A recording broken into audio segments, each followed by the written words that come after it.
விஜய் அவர்களுடைய நோக்கமே திமுகவை அகற்ற வேண்டும். எங்க நோக்கமோ திமுகவை அகற்ற வேண்டும். விஜய் அவர்கள் இந்த தேர்தலில் ஓரளவுக்கு வாக்குகள் பெறுவார், வெற்றி பெற முடியாது, வாக்குகள் பெறுவார். அதனால தான் நான் கேட்கிறேன், விஜய் உடைய ஆதரவாளருக்கு உங்களுடைய வாக்குகளை வீணாக்காதீர்கள், எங்களுக்கு வாக்களியுங்கள். அப்படி எங்களுக்கு வாக்களித்து உறுதியாக திமுக தோல்வி அடையும். உங்களுடைய நோக்கம் திமுக தோக்கணும். உங்களால் வெற்றி பெற முடியாது. வாக்குகள் பெறுவீர்கள், ஆனால் வெற்றி பெற முடியாது. அப்போ உங்கள் வாக்குகளை நீங்கள் வீணாக்காமல் அதிமுக தலைமையிலான கூட்டணிக்கு நீங்கள் வாக்களித்தால் உங்களுடைய நோக்கம் என்ன? திமுக அகற்றப்பட வேண்டும். அது நடக்கும். இது எனக்கு நடந்தது. 2016 மாற்ற முன்னேற்றம் அன்புமணி கேம்பெயினிங்கில் எவ்வளோ ஆதரவு எனக்கு இருந்தது. அன்றைய சூழலில் ஒரு பக்கம் ஜெயலலிதா அம்மையார், ஒரு பக்கம் கலைஞர். நானும் போட்டியிட்டேன். அன்புமணி நல்லா பேசுகிறாருப்பா, நல்லவன், அவ்வளோ திட்டங்கள் கொண்டு வந்துடுறாரு. ஒரு வருஷம் முழுக்க நான் மக்கள் பற்றி பண்ணேன். கடைசியில் என்ன நினச்சாங்க, அன்புமணியா அது வெற்றி பெற முடியறது கஷ்டம், ஓட்டு வாங்குவார், வெற்றி பெறது கஷ்டம், ஏன் என்னை ஓட்டை வீணாக்கணும்னு சொல்லிட்டு அதிமுக ஓட்டு போட்டாங்க. அப்போது அதே சூழல் தான் இன்றைக்கும் இருக்குது.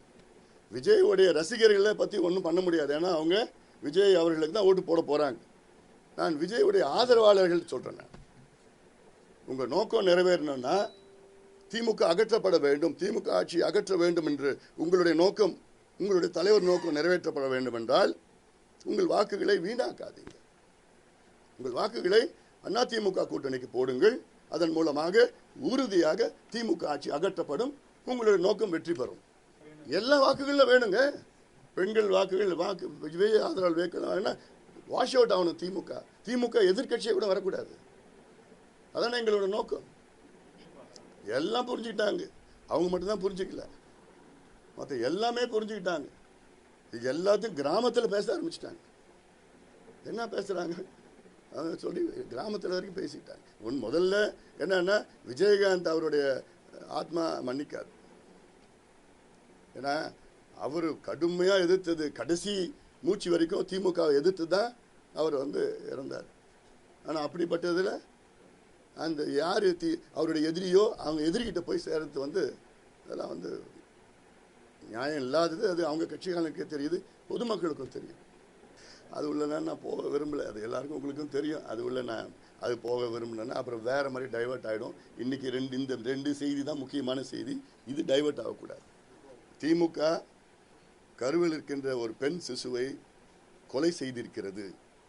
இந்த சட்டம் வரவிடாமல் தடுத்து நிறுத்தது அதற்கு சமம். அது ரெண்டாவது, விஜய் அவர்களுடைய ஆதரவாளர்கள் அவருடைய வாக்குகளை வீணாக்காமல் திமுக தோல்வி அடைவதற்காக அதிமுக கூட்டணிக்கு வாக்களியுங்கள்.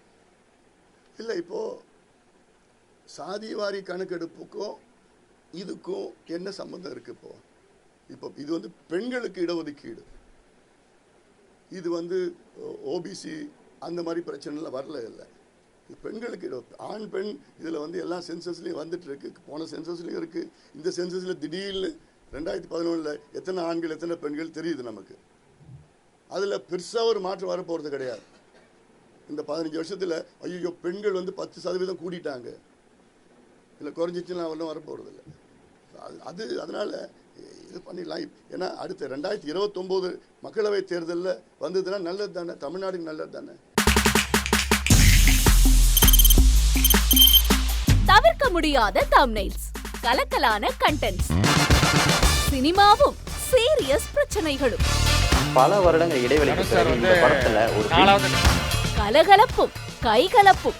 Me too, love you. Thank you so much. Mass ஏத்துறது போயிட்டே தான் இருக்காரே தவிர பிரேக்கே இல்லாமல் பிரேக்கிங் நியூஸ் சொல்லும் தந்தி டிவி ஆப். இன்ஸ்டா தலைமுறை வரை இறங்கி அடிக்கும் தந்தி டிவியின் டிஜிட்டல் எக்ஸ்க்ளூசிவ். அது தண்ணிக்குள்ள போகும்போது ஹேங் ஆயிடுச்சு.